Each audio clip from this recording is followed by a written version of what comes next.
They said my wetlands were an eyesore, a breeding ground for mosquitoes, a useless patch of muck standing in the way of progress. Karen, our HOA president with a voice like a rusty chainsaw and the fashion sense of a taxidermied peacock, even called it my personal swamp. So they drained it, obliterated my little sanctuary of frog song and fireflies to make way for their precious, pristine playground and tennis courts. Now their gleaming new community center is sinking into a quagmire. The tennis courts are a permanent water feature, and Karen, bless her heart, is learning about the delicate balance of ecosystems from behind bars. If you've ever felt the heavy hand of an HOA board drunk on their own microscopic power, stick around, because you're going to absolutely love how this one plays out. Part 1. It all started, as these things often do, with a flyer. Not an innocuous little thing announcing a bake sale or a lost cat. Oh no. This was printed on offensively glossy cardstock, proclaiming a community enhancement initiative. My heart sank before I even finished reading the headline. Our little enclave, Willow Creek Estates, wasn't a sprawling metropolis. It was a collection of 30-something houses, nestled against what was once a decent stretch of untouched woodland. Now mostly whittled away by development, save for my backyard and the adjacent common area that held the wetlands. This wetland wasn't vast, not by national park standards, but it was a thriving, breathing ecosystem, a remnant of what this land used to be. For years, I'd watched herons fishing patiently in the shallows, listened to the chorus of spring peepers that heralded the end of winter, and marveled at the dragonflies with wings like stained glass. It was the reason I bought this specific house, this plot of land that backed onto a quiet, wild space. The flyer, however, painted a different picture.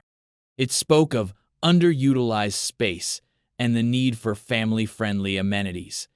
The centerpiece of this grand vision, a state-of-the-art playground, a community garden, which, ironically, would require massive amounts of imported topsoil because the natural ground was, wetland, and 2 gleaming tennis courts. And where was this glorious new development slated to go? Right where my beloved patch of reeds and cattails stood. Right where the water naturally collected, performing its quiet, essential magic of filtering runoff and preventing downstream flooding. The driving force behind this, as I soon learned, was Karen Masters, the newly elected HOA president. Karen was a woman who seemed to believe that a laminated name badge and a clipboard imbued her with the authority of a minor deity. She had that particular brand of suburban tyranny down to a fine art, a condescending smile plastered on her face as she'd issue edicts about the precise shade of beige your trash cans had to be, or the regulation height of your lawn gnome. She lived 3 streets over, her own property, a monument to artificial perfection, unnaturally green lawn, aggressively pruned rose bushes, and not a single blade of grass out of place. Nature, in its untamed, messy glory, was clearly an affront to her sensibilities. The wetlands, in her eyes, were an untidy blight, an undeveloped asset crying out for a concrete makeover. I tried to reason with her at the first community meeting called to discuss the enhancement. I brought photographs I'd taken over the years, the iridescent plumage of a wood duck, a family of turtles basking on a log, the delicate blossoms of marsh marigolds. I spoke about the role the wetlands played in managing stormwater, a crucial function given our area's increasing propensity for heavy downpours. I even quoted some basic ecological principles, hoping to appeal to some hidden well of logic. Karen listened, or rather, she waited for me to finish, her expression one of thinly veiled impatience. "That's all very quaint," she said, her voice dripping with saccharine condescension when I finally wound down. "But this is about progress, about providing what the majority of homeowners want. Not everyone enjoys mud." A few of her board cronies, a motley crew of yes, men and women who seemed to bask in her reflected authority, nodded vigorously. One of them, a nervous little man named Gerald, who always looked like he'd accidentally starched his entire wardrobe, chimed in. "Think of the children and the increased property values." Increased property values, the siren song of every HOA. I wasn't entirely alone. Old Mr. Henderson, who'd lived in the neighborhood since before it was even a formal development, spoke up in his quiet, reedy voice, recalling how that patch of land had always been a bit marshy, even in his youth, and how it had absorbed the occasional overflow from Willow Creek itself. He was politely ignored. A younger couple, new to the neighborhood, expressed concerns about the potential for increased runoff if the natural drainage was altered. They were patronizingly told that professional engineers would handle everything. The professional engineers, it would turn out, were likely related to Karen's brother-in-law's cousin's landscaping company, but we didn't know that for sure at the time. What was clear was that the decision had already been made. The meeting was a mere formality, a box to be ticked. They had the votes on the board, a tight little clique of people who either genuinely believed Karen's vision of a concrete paradise or were simply too intimidated to challenge her. My wetlands, my sanctuary, the last little piece of wild in our increasingly sterile corner of the world, was living on borrowed time. The glossy flyers were already posted on the community notice board, depicting smiling, CGI families frolicking on tennis courts where, in reality, great blue herons currently hunted for their dinner. The arrogance was breathtaking. It wasn't just that they wanted to build these things, it was the utter dismissal of any dissenting voice, the smug certainty that their vision was the only one that mattered. I left that meeting with a cold knot of dread in my stomach and a burgeoning anger. This wasn't just about a playground. It was about a fundamental disrespect for the land, for the delicate systems that supported us, and for the rights of homeowners who valued something other than manicured lawns and asphalt. Little did Karen know, she wasn't just messing with some mud. She was messing with me, and I wasn't about to let my sanctuary go down without a fight. The David and Goliath narrative was already writing itself, and I was sharpening my metaphorical slingshot. I just hoped it wouldn't be too late. Part 2. The days following that sham of a community meeting were filled with a frantic energy on my part. I knew I was up against a wall of determined ignorance, but I couldn't just stand by and watch the bulldozers roll in. My first step was to dive deep into the local county and state regulations regarding wetlands. I spent hours in online databases, deciphering jargon-filled documents, cross-referencing ordinances, and trying to understand what protections, if any, my little patch of marsh enjoyed. It turned out, quite significantly, that any alteration of a designated wetland, even a small one, typically required permits from multiple agencies, including the County Environmental Protection Department, and sometimes even state or federal bodies, if it connected to larger watersheds, which ours arguably did, feeding indirectly into Willow Creek. Armed with this preliminary information, I requested copies of all HOA meeting minutes pertaining to the Community Enhancement Initiative and any permits they had supposedly secured. The response was a masterclass in bureaucratic stonewalling. My emails were either ignored or met with terse, unhelpful replies from Karen's designated secretary, a woman whose primary skill seemed to be composing polite-sounding brush-offs. When I finally cornered Karen herself during one of her regal promenades around the neighborhood, inspecting everyone's compliance with the latest batch of aesthetic regulations she'd unilaterally imposed, she waved a dismissive hand. "Everything is perfectly in order, dear," she chirped, that ever-present condescending smile fixed on her face. "We have the best people handling the project. You worry far too much about a little bit of damp ground." I pressed her about specific permits, asking to see the environmental impact studies. Her smile faltered for a nanosecond. "Those are internal HOA documents," she snapped, the sweetness vanishing. "Not for public perusal by every busybody with a grievance." That was my first real clue that something was amiss beyond her usual power tripping. If they had the proper permits, why the secrecy? Why not proudly display them to quell any dissent? I intensified my efforts. I contacted the county environmental office myself. An incredibly helpful but overworked clerk named Maria listened patiently to my concerns. She checked their records. "No permits have been issued for any wetland alteration or construction at your HOA's address in the last 5 years, she confirmed. "And yes, that area is flagged in our system as potential wetlands. Any development there would definitely require a full assessment and permitting process." This was a bombshell.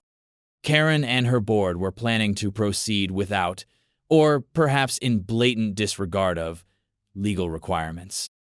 I immediately shared this information with a few neighbors I thought might be sympathetic, the young couple who had spoken up at the meeting and old Mr. Henderson. They were concerned, but also hesitant. Going up against the HOA, and specifically Karen, was daunting. She had a way of making life unpleasant for those who crossed her, deploying a petty arsenal of violation notices for trivial things if you got on her bad side. Still, a small seed of resistance was sown. My next step was to document everything. I took hundreds of photographs of the wetlands from every angle, at different times of day, capturing the wildlife, the water levels, the vegetation. I filmed video, narrating the date and conditions, almost like a nature documentarian chronicling a threatened habitat. I also started keeping a meticulous log of all communications with the HOA, every email, every verbal interaction, every flyer and notice. If this was going to turn into a legal fight, I needed irrefutable proof of their actions and my attempts to engage them reasonably. The day the first earth mover arrived, my heart shattered. It was a monstrous yellow machine, growling and spewing diesel fumes, its massive treads tearing into the soft earth at the edge of the wetlands. I confronted the crew, a group of surly-looking men who just shrugged and pointed towards a vaguely official-looking document stuck to the cab of their truck, an HOA work order, signed by Karen. There were no county permits, no environmental clearances. I called the county office again, almost in tears. Maria was sympathetic, but explained that their enforcement division was small. They could send out an inspector, but it might take a few days, and by then, significant damage could be done. "Keep documenting," she advised. "Your evidence will be crucial." And so I did. I stood there, a lone figure with my camera, as the machine began its brutal work. The sound of tearing roots and displaced earth was like a physical blow. Birds scattered in alarm. I saw a garter snake slither frantically away from the encroaching tracks. Over the next few days, they worked with ruthless efficiency. They dug a deep trench, a raw scar in the land, and water immediately began to gush from the wetlands into it, flowing away towards a storm drain down the street that was clearly not designed to handle such a concentrated volume from a dewatered ecosystem. The vibrant green of the reeds and rushes started to wilt almost immediately as their lifeblood was siphoned away. Karen made a point of parading past my house during this period, often accompanied by one or two of her bored acolytes. She'd look at the destruction, then at me standing helplessly by my fence line, and give a little smirk, a triumphant glint in her eye. "Progress, dear," she called out once, her voice loud enough for me to hear clearly over the machinery. Isn't it wonderful?" I didn't respond. I just lifted my camera and took another picture. The battle for the wetlands themselves was being lost. But the war, I vowed, was far from over. They were creating a wasteland, but they were also creating a mountain of evidence against themselves. The fight was shifting from prevention to accountability. Part 3. With the wetlands effectively drained, a desolate, muddy pit was left behind. The vibrant life that had once teemed there was gone, replaced by the stink of disturbed earth and the depressing sight of uprooted plants baking in the sun. It didn't take long for Karen and her best people to move on to the next phase of their glorious community enhancement initiative. The heavy machinery returned, this time to level the scarred land, truck in load after load of gravel and sand, and then, finally, to pour the concrete. The playground equipment, a monstrosity of brightly colored plastic and metal, was erected with surprising speed.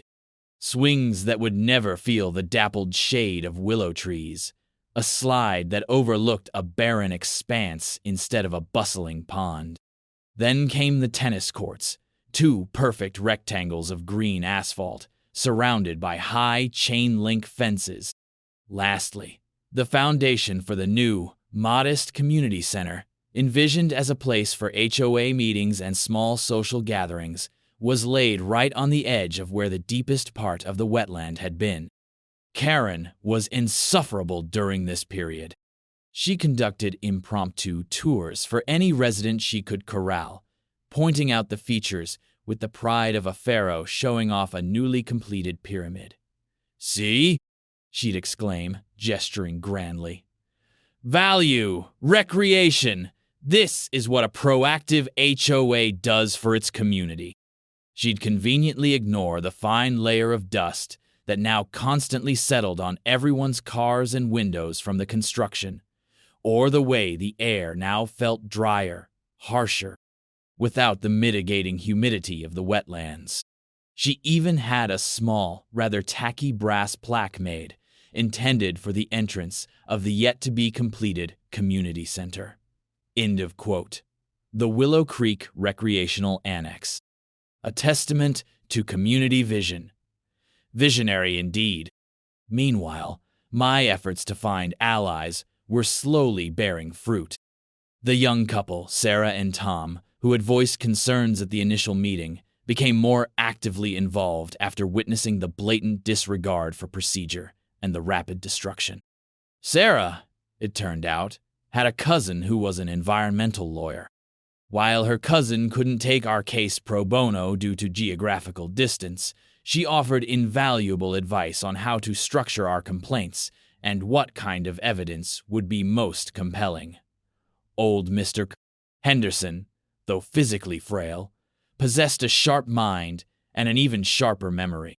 He dug out old property deeds and survey maps that indicated the historical presence of marshland or seasonal floodplains on the very area the HOA had just paved over. This was gold. It wasn't just my anecdotal evidence anymore. It was backed by historical documentation. A few other neighbors, previously on the fence, began to quietly express their support, mostly concerned about the altered drainage. They'd noticed that after even moderate rainfall, water now pooled in their own yards in ways it never had before. The carefully documented photo and video evidence I had amassed was growing daily. I had before and after shots that were stark and damning. I had footage of the trenching, showing the sheer volume of water being diverted. I even managed to get a covert video of a heated discussion between Karen and one of the construction foremen, where he seemed to be expressing concerns about the stability of the ground for the community center foundation, and she was angrily dismissing him. We started pooling our resources. My initial calls to regulatory bodies had been as an individual, but now we formed a small, informal, concerned residents of Willow Creek group. We drafted a formal complaint, meticulously detailing the timeline of events, the lack of permits, the environmental destruction, and the potential for future problems related to stormwater runoff. We attached copies of Mr. Henderson's maps, my photographs, and sworn affidavits from several residents about the changes they were observing in local drainage patterns. Sarah's lawyer cousin helped us polish the language, making sure it was legally sound and hit all the key points.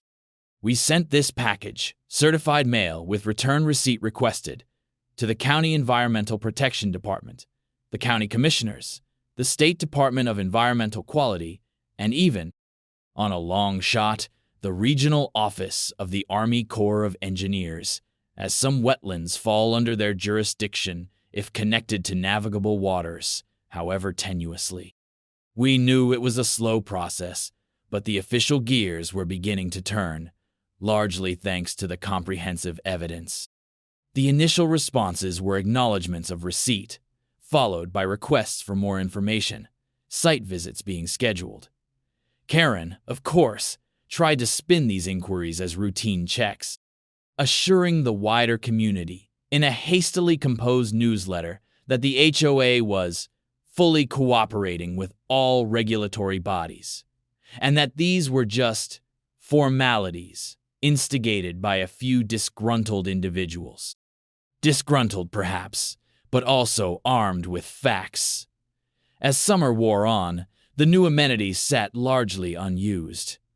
The playground was too hot under the direct sun, without any shade trees. The tennis courts baked. A few kids used the swings now and then, but it wasn't the vibrant hub of activity Karen had promised. Meanwhile, the weather forecast started to get more ominous. It was hurricane season, and though our area was inland enough not to get direct hits, we often experienced the heavy, prolonged rain bands from tropical systems that moved up the coast. Meteorologists were predicting an unusually active season. I found myself looking at the raw, compacted earth where my wetlands used to be, then at the gleaming, useless tennis courts and the half-finished community center, and a grim thought crossed my mind. Nature has a funny way of reclaiming what's hers. The gathering storm was not just meteorological, it was a storm of accountability, and it was heading straight for Karen Masters and her concrete kingdom. Part 4. The storm arrived not with the drama of a hurricane making landfall, but with the insidious persistence of a multi-day rain event. The remnants of a tropical storm stalled out over our region, unleashing a relentless deluge that just didn't quit. For 3 solid days, the rain hammered down, turning lawns into squelching sponges and roads into shallow rivers.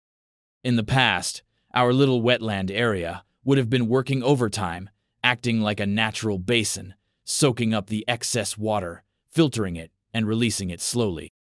I'd seen it swell during heavy rains before, its capacity to absorb truly remarkable. But now, that crucial buffer was gone. The compacted earth where it once stood, now crowned with asphalt and a half-built community center, could absorb nothing. Instead, the water sheeted off the impervious surfaces of the tennis courts and the playground, racing towards the lowest point, which, ironically, was the very area they had tried to reclaim. I watched from my window, a strange mix of dread and vindication churning within me. The drainage trench they had dug to dewater the wetland was now completely overwhelmed, not by water from the former wetland, but by water rushing back into it. The storm drains on the street, which this trench fed into, were gurgling, unable to cope with the sheer volume. Slowly but surely, water began to pool. First, it was the playground. The brightly colored plastic structures looking like islands in a muddy lake. Then, the tennis courts. The pristine green asphalt disappeared under a growing expanse of brown, murky water. By the second day of rain, the water was inches deep across both courts, lapping at the chain-link fences. I could almost hear the ghostly chorus of frogs, as if nature itself was mocking their folly. The pièce de résistance, however, was the new community center. Built on slightly elevated ground, but still on the edge of the former wetland's lowest basin, It initially seemed like it might escape the worst, but the ground around its foundation, the recently disturbed and compacted soil, offered little resistance. Water seeped and pooled, saturating the earth until it could hold no more. On the third day, as the rain finally began to taper off, the full extent of the disaster became clear. The playground was a swamp. The tennis courts were shallow ponds, complete with debris and floating leaves. And the community center foundation? It was visibly sinking on one side. Cracks had appeared in the fresh concrete slab. The carefully laid blockwork of the initial walls was askew. It looked like a child's Lego project that had been kicked over. Karen's reaction, when she finally ventured out in her oversized raincoat and galoshes, was a sight to behold. Gone was the smug, triumphant HOA president. In her place was a woman whose face was a mask of disbelief, rapidly morphing into sputtering rage. I saw her from my window, marching towards the inundated area, her bored crony Gerald scurrying behind her, trying to hold an umbrella over her head that did little against the lingering drizzle. She stood at the edge of what was now effectively Lake Karen, gesticulating wildly, her voice, even from a distance, clearly reaching a shrill pitch. She was, I later heard from a neighbor who was closer, blaming the construction company, blaming the county for not maintaining the storm drains, which were actually overwhelmed by the water from the HOA's misguided project, blaming the unprecedented rainfall, blaming everyone and everything except her own arrogant, ill-informed decisions. This catastrophe couldn't have been timed more perfectly from our perspective. Just a week before the storm, we had received word that the County Environmental Protection Department, spurred by our comprehensive complaint and Mr. Henderson's historical maps, was launching a formal investigation into the unpermitted draining of the wetlands. An inspector had already made a preliminary site visit, noting the recent construction and the evidence of dewatering. Now, with the enhanced amenities submerged, the consequences of their actions were starkly, dramatically visible. The flooding became our smoking gun, a visual testament to the importance of the ecosystem they had destroyed. I was out there as soon as the rain stopped, camera in hand, meticulously documenting the devastation. The waterline stains on the playground equipment, the depth of the water on the tennis courts. I even used a yardstick. The submerged foundation of the community center, the new patterns of erosion and water flow. This wasn't just about an environmental violation anymore. This was about tangible property damage caused directly by the HOA's negligence, affecting not just their new amenities, but potentially impacting drainage for the entire neighborhood. Sarah and Tom were equally active, taking their own photos and talking to other residents who were now openly furious about the standing water in their own yards and the clear evidence of mismanagement. The tone in the neighborhood had shifted. Karen's supporters were suddenly very quiet. The disgruntled few now looked like prophets. The visual of those shiny new tennis courts, the jewel in Karen's crown, now serving as a breeding ground for a fresh batch of mosquitoes, was an irony too delicious to ignore. Even nature seemed to have a sarcastic sense of humor. The storm had washed away more than just topsoil. It had washed away Karen's credibility and laid bare the truth of her folly. Part 5. The site of their prized recreational annex turning into a veritable swamp served as a powerful catalyst. The county inspector, who arrived for a follow-up visit just days after the storm, took one look at the submerged tennis courts and the listing community center foundation, and his clipboard practically filled itself with notes. Our carefully compiled evidence, once detailing a destroyed habitat, now also chronicled a developing engineering disaster. Armed with this fresh, dramatic proof of the consequences of their actions, our concerned residents of Willow Creek Group, now numbering over a dozen households, made the decision it was time to take formal legal action. Sarah's lawyer, cousin, while still unable to represent us directly, provided a referral to a local attorney, Ms. Anya Sharma, who specialized in property disputes and environmental law, with a reputation for being tenacious and brilliant. Our first meeting with Ms. Sharma was a revelation. We laid out our story, presenting our meticulous documentation, my photographs and videos spanning months, Mr. Blank, Henderson's historical maps, statements from residents about prior flooding, or lack thereof, and new water issues, copies of our unanswered correspondence with the HOA, and, of course, the dramatic post-storm imagery. Ms. Sharma listened intently, her sharp eyes missing nothing. When we finished, she leaned back in her chair, a thoughtful expression on her face.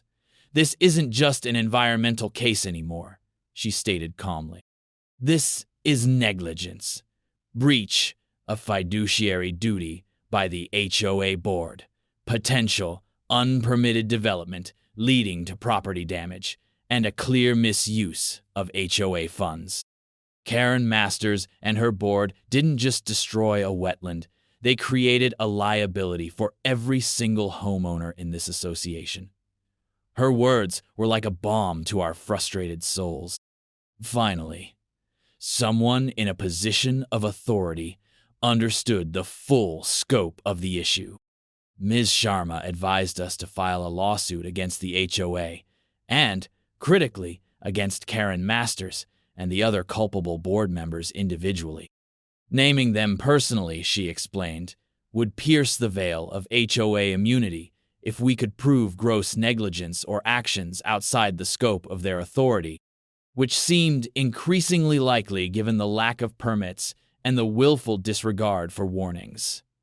The lawsuit would seek several things: an injunction to halt any further work on the now ruined amenities, monetary damages for the devaluation of our properties due to altered drainage and the loss of the natural wetland amenity, reimbursement of HOA funds spent on the ill-fated project, and court-ordered remediation of the environmental damage, or at least a plan to manage the now chronic water issues they had created. The prospect of suing our own HOA and individual neighbors was daunting for some. But the alternative, allowing Karen and her cronies to potentially saddle us all with the massive costs of fixing their mess, or worse, doubling down on their disastrous path, was far less palatable. The legal battle commenced. Ms. Sharma filed the complaint, and it landed like a grenade in the manicured lawns of Willow Creek Estates. Karen's initial response, predictably, was bluster. She sent out a scathing newsletter accusing us of trying to bankrupt the HOA with a frivolous and malicious lawsuit driven by a personal vendetta against progress. She hired a notoriously aggressive and expensive law firm to represent the HOA, presumably paid for with our HOA dues, which added another layer of insult to injury. The discovery phase was intense. Our side requested reams of documents, all HOA financial records related to the project, correspondence with contractors, engineering reports, if any actually existed that weren't just scribbles on a napkin, board meeting minutes, the real ones, not the sanitized public versions, and any evidence of permits they claimed to have. Their lawyers tried to obstruct at every turn, claiming confidentiality, privilege, or that documents were irrelevant. Sharma, however, was a bulldog. She filed motions to compel, and the judge, already looking askance at the HOA's conduct based on the preliminary evidence of unpermitted work, ruled in our favor on most counts. The depositions were particularly enlightening. Watching Karen Masters under oath was an experience. Stripped of her clipboard and her usual audience of sycophants, facing Ms. Sharma's relentless, incisive questioning, her arrogance began to crumble. She contradicted herself repeatedly. She couldn't produce a single county or state permit for the wetland destruction or the subsequent construction. When asked about the engineering reports for the Community Center Foundation, she vaguely referred to discussions with the contractor, but no formal geological surveys or soil stability tests for building on what was essentially reclaimed marshland could be produced. Gerald, the nervous board treasurer, practically fell apart on the stand, admitting that the board had relied entirely on Karen's assurances that everything was handled and had approved expenditures without seeing any supporting documentation regarding permits or due diligence on the chosen construction site. He essentially threw Karen under the bus to save his own skin. The smoking gun wasn't just one item, it was the cumulative weight of their incompetence and deceit. The lack of any legitimate environmental review, the phantom engineering reports, the internal emails Ms. Sharma unearthed, showing Karen dismissing concerns from their own contractor about ground suitability before construction began it, all painted a picture of willful negligence bordering on fraud. We even got an expert hydrologist to testify, confirming that the removal of the wetland and the subsequent grading had catastrophically altered local water dynamics, directly causing the flooding of the new amenities and creating ongoing risks for surrounding properties. His report was a scathing indictment of their planning. The legal process was draining, emotionally and financially, even with Ms. Sharma working efficiently. But with each small victory, each piece of damning evidence uncovered, our resolve hardened. We weren't just fighting for a patch of mud anymore. We were fighting for accountability and for the integrity of our community. Part 6. The courtroom felt like the final arena for a battle that had been waged for over a year, from hushed neighborhood meetings to the muddy banks of a vanishing wetland. The judge, a stern-faced woman named Judge Allister, had clearly reviewed the mountain of evidence submitted by both sides during the pretrial motions and discovery. She had listened patiently to days of testimony from our expert hydrologist detailing the inevitable consequences of draining a natural water retention area, to Mr. Henderson's heartfelt account of the land's history, to my own chronicle of events, backed by an almost obsessive collection of photographs and videos. Karen's defense, and that of the HOA board members named in the suit, had been shaky at best. Their high-priced lawyer attempted to portray the flooding as an act of God, an unforeseeable weather event, and painted Karen as a well-intentioned volunteer trying to improve the community. Ms.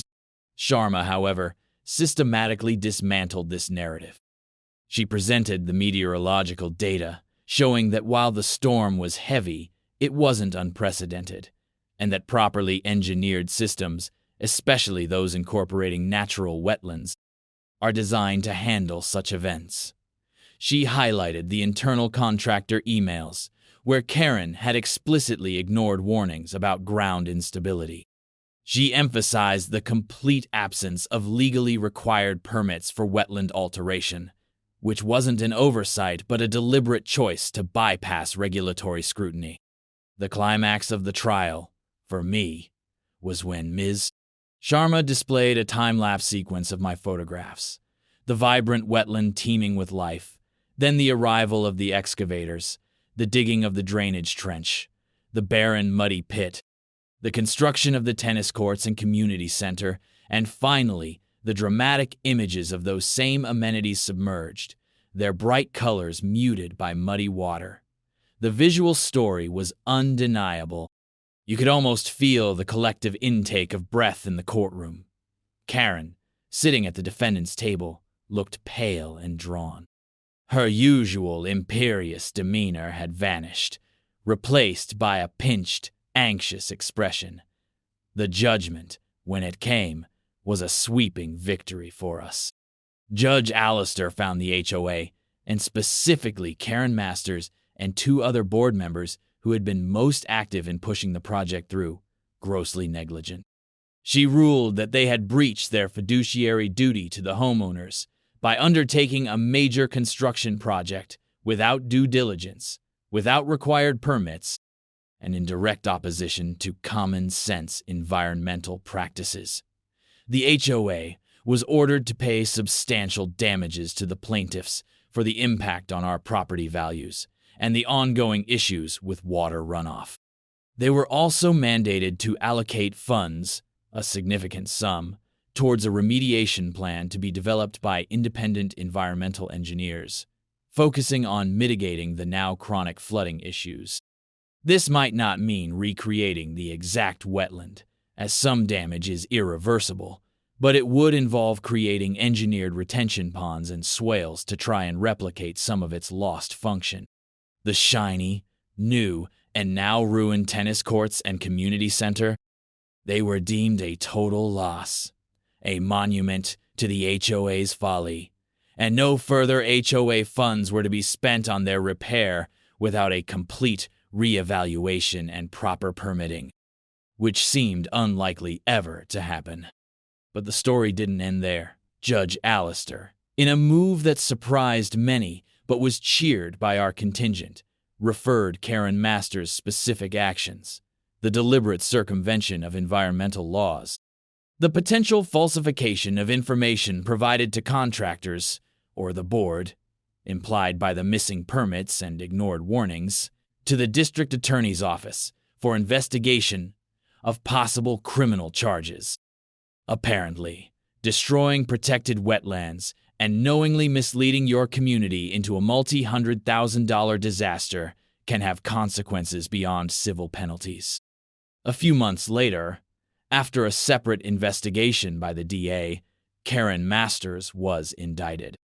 The charges included several counts related to violating state environmental protection acts and one count of reckless endangerment related to creating a public hazard through the flooding and destabilized ground. Facing overwhelming evidence, including testimony from her former board cronies who were offered deals, Karen eventually pleaded guilty to the environmental charges to avoid a harsher sentence on the endangerment count. Her sentence? 90 days in the county jail, a hefty personal fine, and a lengthy probation period, during which she was barred from serving on any HOA board or similar fiduciary position ever again.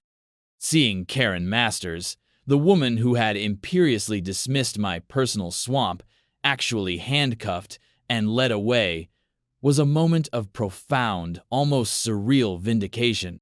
It wasn't just about revenge.